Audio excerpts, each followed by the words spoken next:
Hello, today I'm going to be making a video about how I made my homemade. To get started, you're going to need a plastic cup like this and something to cut a hole in the bottom of it. And you're going to need a bottle of smoke that is smaller than the bottom of your plastic cup, preferably one with a press top like this. And you're going to need a piece of pipe, or in this case I'm using EMT conduit because I just had some of that laying around, but you could use any pipe you want, or any stick or anything.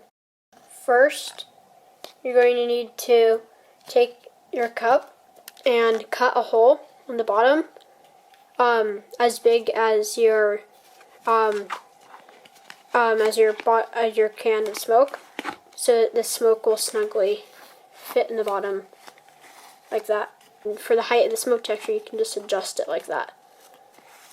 And then you're going to need to tape the smoke onto the end of the pipe.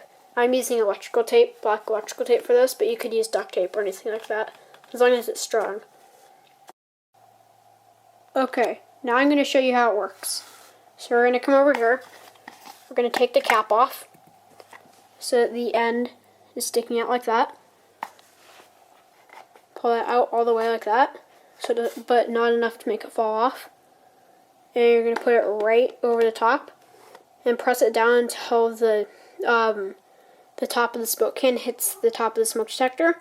And then when you press down, it's just going to press the button there that you normally press on the top of the smoke detector. And it's going to spray inside the cup. And then that's going to confine the smoke so that you don't have to use less. Like this. Like that.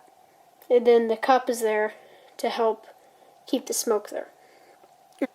And you can make this stick however long you want, depending on how high your ceilings are.